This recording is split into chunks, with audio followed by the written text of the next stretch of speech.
on va étudier l'anatomie de la vessie.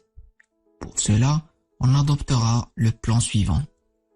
On va commencer par une introduction brève, puis on va voir la situation, la forme, la capacité et les dimensions de la vessie, puis on va voir la configuration de la vessie, puis on étudiera les moyens de fixité et la loge vésicale, puis on va voir la structure interne histologique de la vessie, puis on va voir ses rapports topographiques avec les organes de voisinage, puis on va étudier sa vascularisation, innervation et son drainage lymphatique, et on va finir par une conclusion. La vessie est un organe musculo-membraneux. Elle est intermédiaire aux uretères et à l'urètre, dans laquelle l'urine sécrétée de façon continue par les reins s'accumule et séjourne dans un intervalle de miction. Elle est située dans la cavité pelvienne, mais elle peut remonter jusqu'au niveau abdominal quand elle est pleine. Elle joue le rôle de réservoir des urines provenant des uretères. Pour la situation de la vessie, quand elle est vide, la vessie occupe la cavité pelvienne. Elle est appliquée sur la face postérieure de la symphyse pubienne. Quand elle est distendue, la vessie fait saillie dans l'abdomen. Chez l'homme, elle est située en avant des vésicules séminales et du rectum, et au-dessus de la prostate. Chez la femme, elle est située en avant de l'utérus et du vagin, au-dessus du diaphragme pelvien. Pour la forme de la vessie a une forme périforme et comprend un corps ovoïde à l'état de réplétion, c'est-à-dire quand la vessie est pleine. Un corps qui est aplati à l'état de vacuité. Elle présente une face supérieure, deux faces inférolatérales, un apex antérieur, un fundus qui est postérieur au niveau de la base de la vessie et un col de la vessie qui se continue par l'urètre en bas.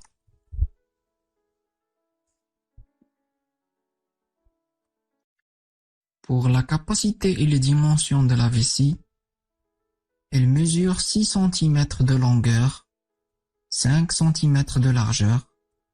La vessie a la capacité de doubler ses dimensions quand elle est pleine. Sa capacité est très variable chez l'adulte. Il a une capacité anatomique maximale de 2 à 3 litres. Cette capacité est plus grande chez la femme. Chez l'enfant, la capacité et les dimensions de la vessie peuvent varier et en fonction de l'âge, allant jusqu'à 250 ml à l'âge de 12 ans. Pour la configuration de la vessie contenue dans une loge fibreuse, elle contient un orifice urétral antérieur et médian au niveau du col de la vessie. Cet orifice est entouré d'un bourrelet dû à la présence du sphincter interne, qui contient des faisceaux musculaires lisses. On a les orifices des uretères. Ils sont latéraux, en forme de fente, situés aux angles d'un triangle qu'on appelle le triangle de Lyoto. Entre ces deux orifices, un bourrelet soulevé par la présence d'un faisceau musculaire qu'on appelle le muscle interurétéral. En arrière de ce muscle urétéral, on a le bas-fond vésical ou l'arrière-fond de la vessie. La vessie a un bord postérieur qui se moule sur la saillie du rectum. Elle a une courbure à concavité postérieure. Il dessine la limite du cul-de-sac de Douglas. Pour les bords latéraux de la vessie, ils sont épais et convexes et longés par l'artère ombilicale. Le péritoine a la particularité de déborder sur cette paroi latérale. Pour l'angle antérieur de la vessie, ou bien le sommet de la vessie, qui se continue avec le ligament ombilical médian ou l'oraque. l'angle inférieur de la vessie ou le col vésical ou l'orifice supérieur de l'urètre. Il se projette à mi-hauteur en arrière de la symphyse.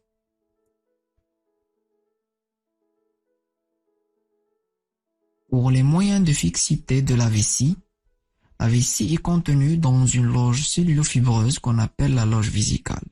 Elle est maintenue grâce à des fascias, des ligaments, un diaphragme pelvien et le périnée. Ces moyens de fixité diffèrent de chez l'homme et chez la femme.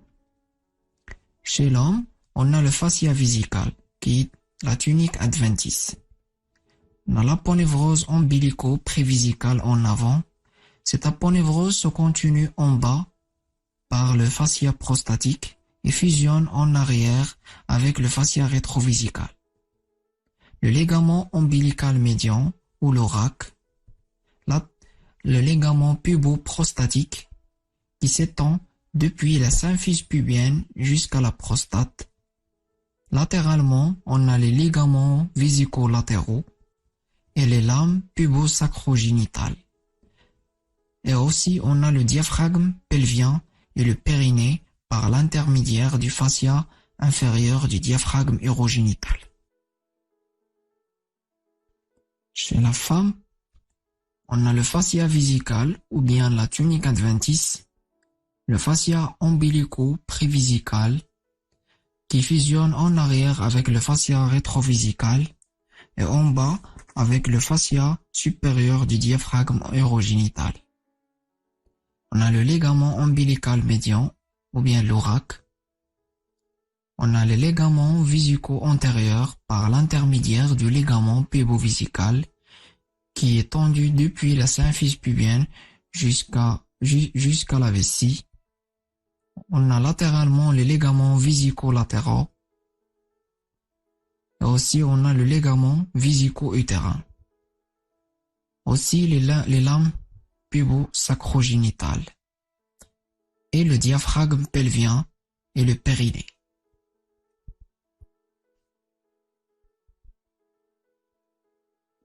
Pour la structure interne de la vessie est formée de 3 tuniques, la muqueuse, la musculeuse et l'adventice. Une adventice qui est cellulo-nerveuse et vasculaire, une musculeuse ou bien détrusor formée par 3 couches musculaires. Une couche superficielle formée de fibres longitudinales, une couche profonde ou plexiforme, et puis une couche moyenne qui constitue au niveau du col le sphincter lisse du col vésical ou le sphincter de l'urètre. Une muqueuse de type urothélial qui est rouge, lisse et unie. Au niveau du trigone, elle présente quelques papilles.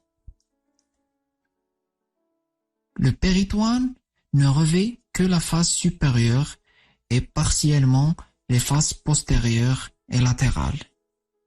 Il recouvre partiellement la vessie au niveau du dôme.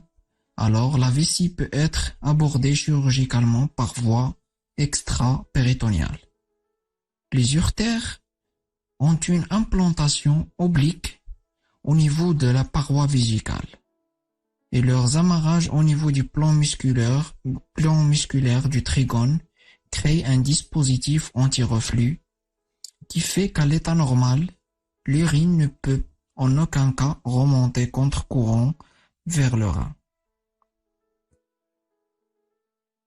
Pour les rapports topographiques de la vessie, les rapports de la face supérieure de la vessie, elle répond en haut au péritoine qui recouvre la face supérieure de la vessie.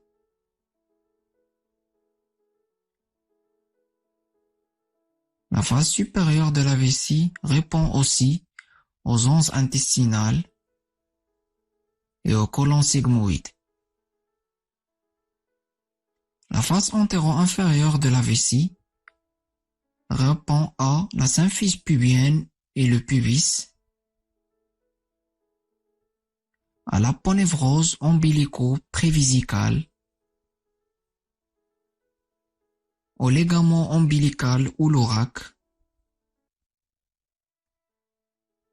et aux artères ombilicales.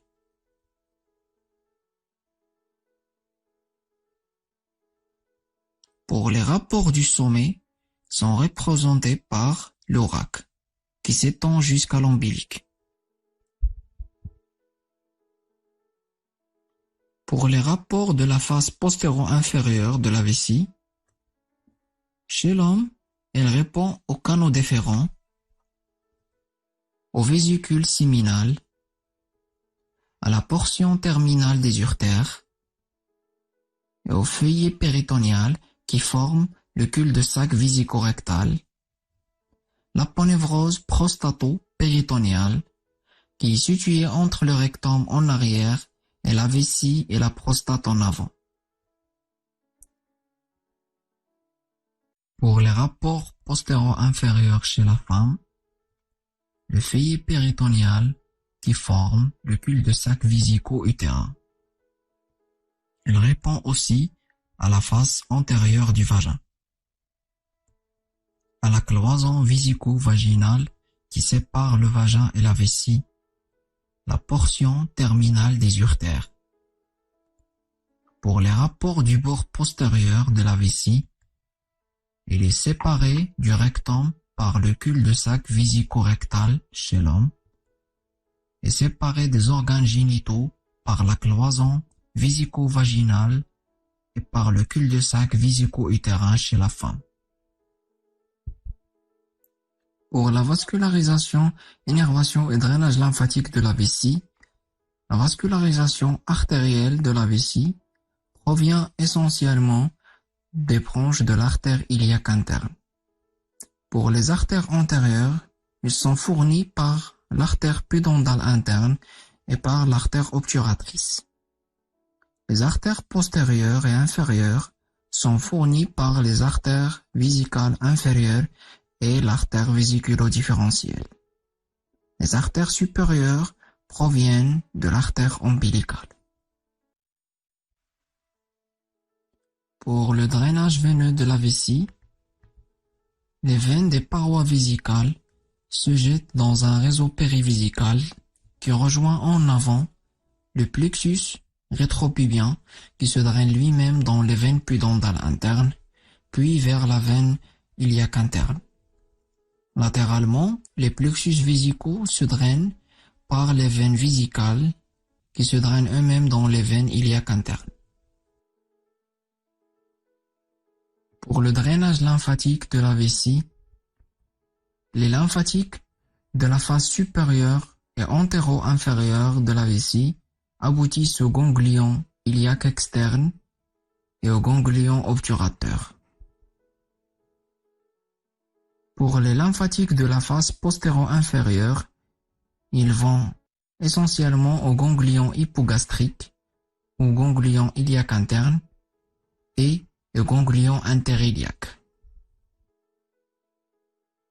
Pour l'innervation de la vessie, l'innervation provient des nerfs vésicaux qui émanent du plexus hypogastrique inférieur. Elle est assurée aussi par les neurofibres sympathiques et parasympathiques émanant des 3e, 4e nerfs sacrés pour le contrôle volontaire de la miction. En conclusion, la vessie est un organe musculo-membraneux intermédiaire aux urtères et à l'urètre.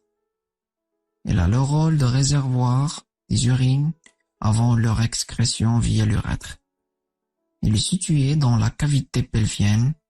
Ses dimensions diffèrent entre la femme et l'homme et l'enfant.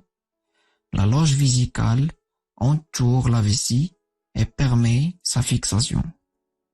Sa paroi interne est constituée de 3 tuniques essentielles. Ses rapports diffèrent entre l'homme et la femme. Sa vascularisation est assurée essentiellement par les branches issues des vaisseaux iliaques internes.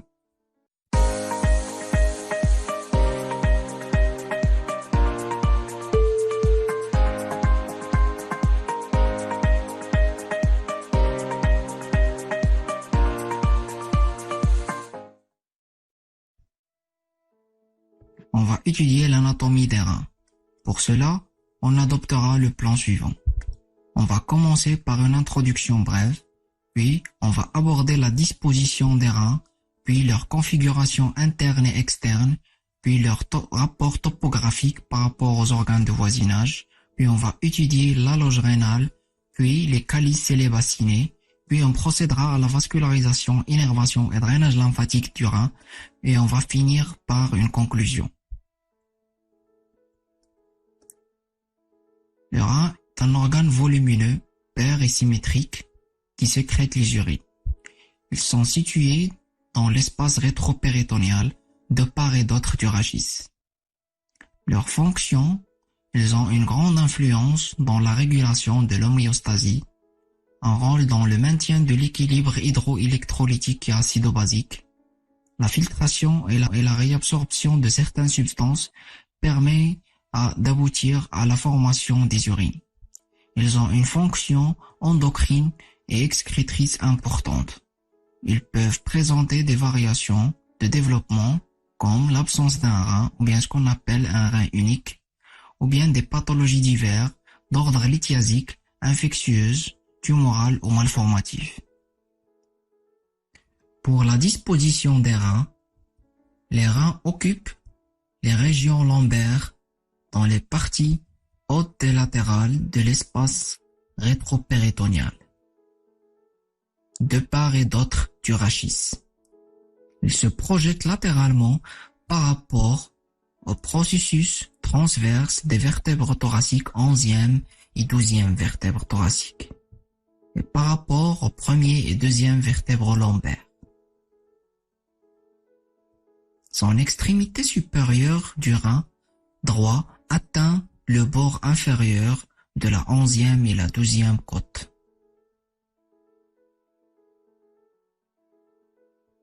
L'extrémité inférieure du rein atteint la partie moyenne de L3, de la 3e vertèbre lombaire. Le rein gauche a la particularité d'être plus haut situé que le rein droit. Les reins sont situés dans un plan incliné, oblique, en arrière et latéralement. Pour la configuration externe des reins, le rein a une forme d'un haricot. Elle est aplatie en arrière, suivant un axe oblique en bas et latéralement. On lui décrit une face antérieure et postérieure qui sont convexes, un bord latéral qui est convexe, un bord interne qui est échancré à sa partie moyenne par ce qu'on appelle le hile rénal. On a deux extrémités, supérieure et inférieure. Le rein a la particularité d'être entouré par une capsule fibreuse, qui constitue aussi un moyen de fixation du rein. Le rein mesure chez l'adulte une longueur de 12 cm et une largeur de 6 cm et une épaisseur de 3 cm. Il pèse environ chez l'homme 160 grammes et chez la femme 150 grammes. Le volume du rein est en rapport avec les obligations fonctionnelles. Il a une couleur rouge sombre et une consistance ferme et multilobulaire. Pour la configuration interne du rein, le rein est constitué d'un parenchyme rénal qui est entouré d'une capsule fibreuse. Pour la capsule fibreuse, c'est une enveloppe fibreuse et résistante qui se clive sur le parenchyme rénal. Il se réfléchit pour tapisser les parois du sinus.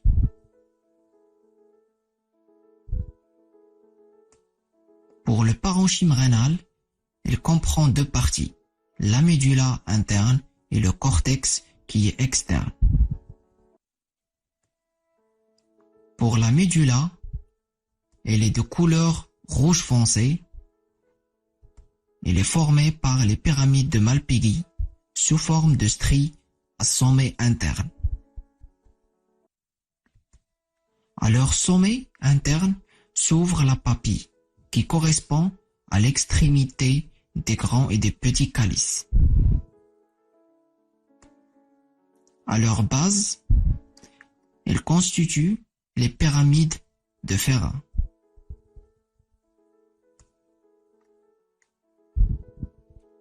Pour le cortex rénal, il est de couleur rouge-brun, granuleux et situé au niveau périphérique. Il s'insinue entre les pyramides de Malpighi pour former ce qu'on appelle les colonnes rénales de Bertin.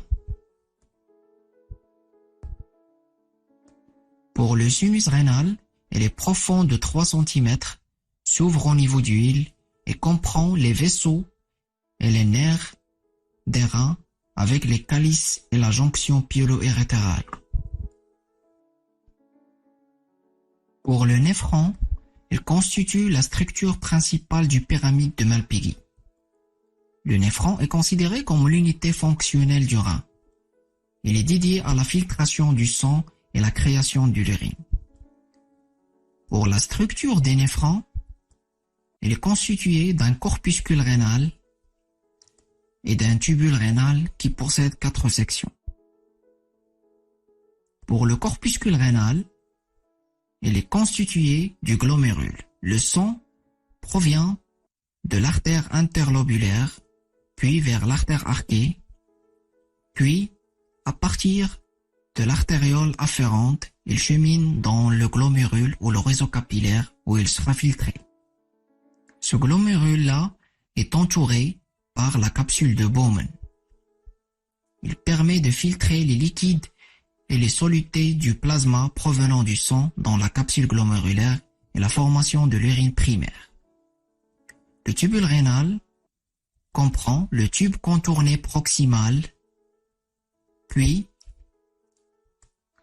l'anse de Henle avec sa portion descendante et sa portion ascendante,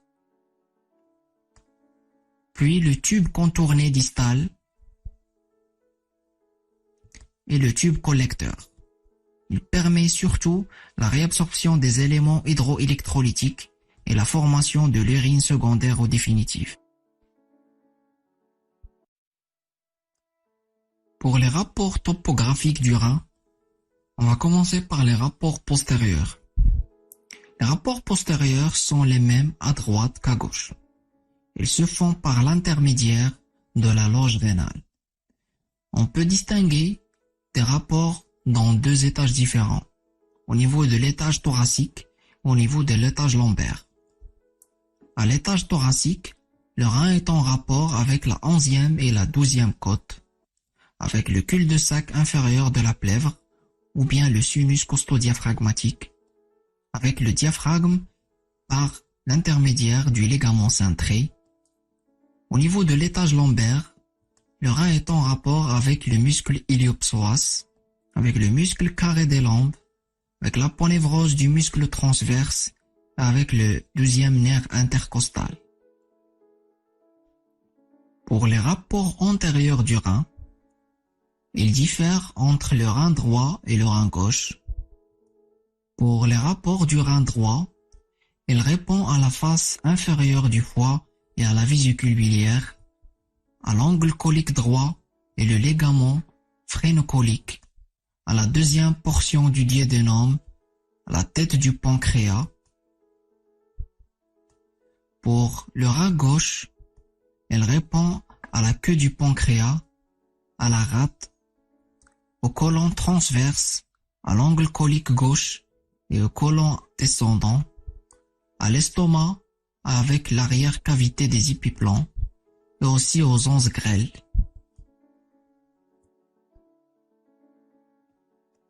Pour les rapports des bords et des pôles du rein, on va procéder par l'abord de l'extérieur vers l'intérieur. Pour le bord externe du rein, il répond à droite au foie et à gauche, il répond au côlon descendant.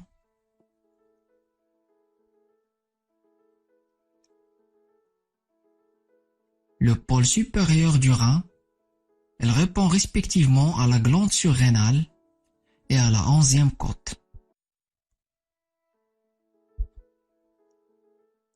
Pour le pôle inférieur du rein, elle répond respectivement aux angles coliques et aux côlons ascendants à droite et descendants à gauche. Pour le bord interne du rein, les rapports sont répartis en 3 parties. La partie moyenne, hilaire, elle reçoit le pédicule rénal.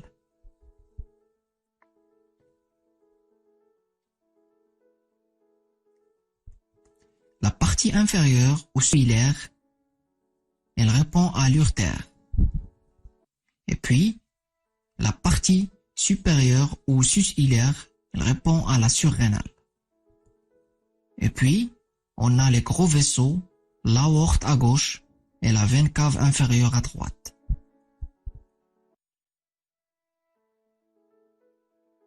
Pour les moyens de fixité du rein, on va commencer tout d'abord par la disposition de la loge rénale, étant un moyen de fixité très important pour le rein. La loge rénale est une loge fibreuse limitée par le fascia périrénal. Elle est située en avant de la paroi postérieure de la cavité abdominale, en dehors de la saillie de la colonne vertébrale et du muscle psoas. Elle est située en arrière du péritoine pariétal postérieur. En hauteur, cette loge s'étend depuis la 11e côte jusqu'à la crête iliaque. Elle occupe donc toute la partie supérieure de l'espace rétropéritonéal. Pour le fascia rénal, elle entoure le rein et la surrénale en délimitant la loge rénale qui est entièrement close. Le fascia rénal est constitué de 2 feuillets. Un feuillet antérieur ou bien la lame prérénale et un feuillet postérieur ou bien la lame rétrorénale ou un autre nom, le fascia de Zuckerkandl. Ces 2 feuillets ont la particularité de fusionner en haut avec le fascia diaphragmatique. En bas, les 2 lames s'adossent et fusionnent et médialement, elles se fixent sur la gaine du pédicule rénal et se continuent avec les gaines de l'aorte et de la veine cave inférieure. En arrière, le feuillet postérieur de Zuckerkandl est séparé de la paroi musculaire postérieure par ce qu'on appelle la graisse pararénale de Girota. La pression abdominale joue aussi un rôle essentiel dans le maintien du rein dans sa loge. Pour les cavités excrétrices du rein, ils comprennent les calices et le bassinet. Pour les calices, ils surmontent le bassinet. Ils sont 2 types. Les petits calices, en nombre de 3 à 10, ces petits calices s'insèrent autour des papilles. Ils se jettent dans les grands calices. Pour les grands calices, ils sont en nombre de 3 à 5 et se jettent dans le bassinet. Ces calices, disposés en 3 étages. Le supérieur collecte 3 petits calices du pôle supérieur du rein. Le moyen collecte 2 petits calices et l'inférieur collecte 3 petits calices du pôle inférieur du rein avant d'excréter les urines dans l'urtère. Pour le bassinet, il a la forme d'un entonnoir aplati d'avant en arrière. Il se projette en regard du L1. Il comprend une portion intrarénale et une autre extrarénale.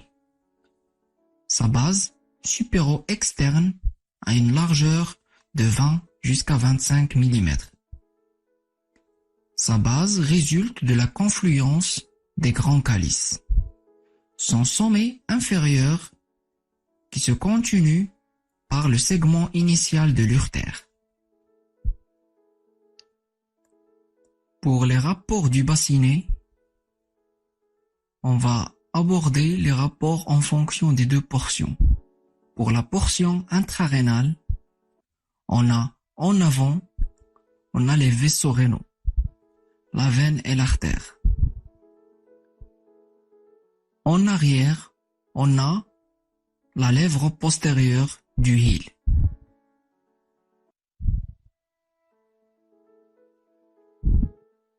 Pour la portion extrarénale, on a en avant les vaisseaux prépiéliques, le fascia périrénal et le péritoine. En arrière, on a les vaisseaux rétropiéliques,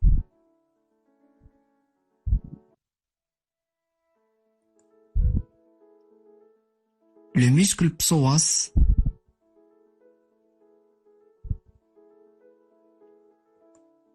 et l'apophyse transverse de la première vertèbre lombaire.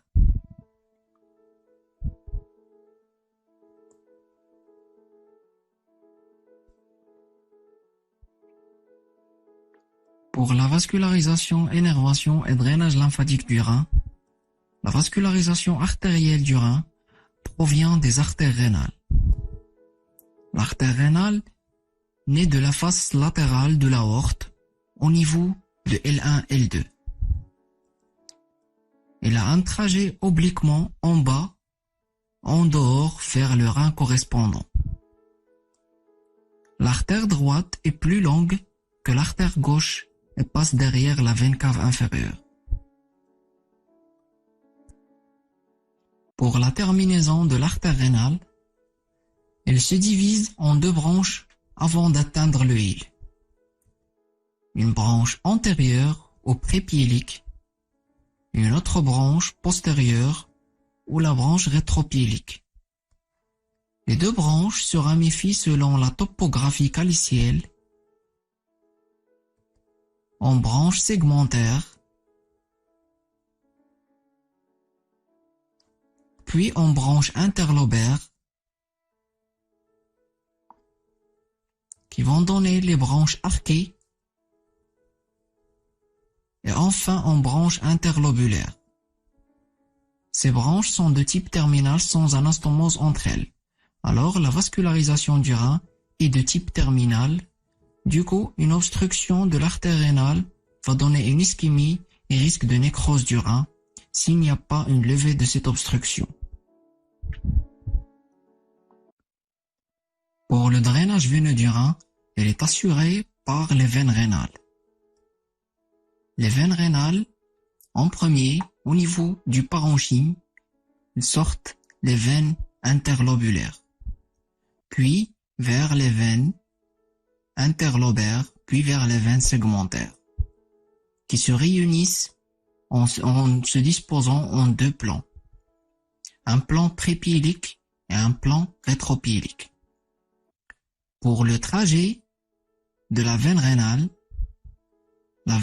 se dirige en dedans vers la veine cave inférieure.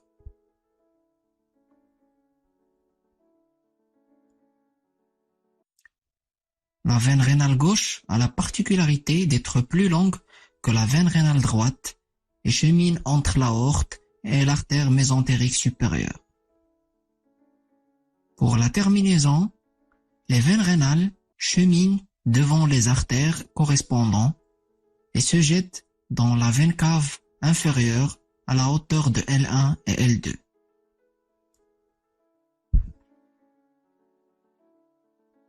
Pour le drainage lymphatique du rein, les lymphatiques sont en nombre de 3, antérieurs, moyens et postérieurs.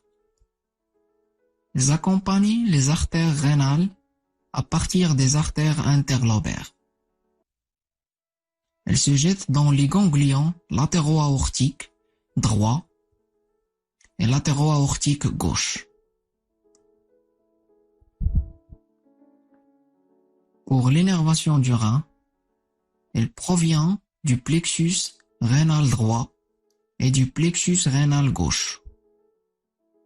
Les neurofibres proviennent des nerfs petits splanchniques et aussi du plexus cœliaque, du ganglion mésentérique supérieur, les nerfs du rein formant deux plexus antérieurs et postérieurs à l'aorte. En conclusion, le rein est un organe rétropéritonéal symétrique situé au niveau de la cavité rétropéritonéale. Il est situé au niveau des espaces lombaires contenus dans une loge cellulofibreuse qu'on appelle la loge rénale, qui renferme aussi la glande surrénale. Son parenchyme renferme un cortex et une médula responsable de sa fonction principale qui est la filtration des urines. Il entraîne des rapports avec les organes intra- et rétropéritonéaux. Les calices et le bassinet sont des voies excrétrices des urines. Sa vascularisation est assurée principalement par les éléments du pédicule rénal. La voie artérielle est assurée principalement par l'artère rénale. Le drainage veineux est assuré essentiellement vers la veine rénale puis vers la veine cave inférieure. Sa vascularisation est de type terminal, ce qui expose le rein en cas d'obstruction à une nécrose du rein.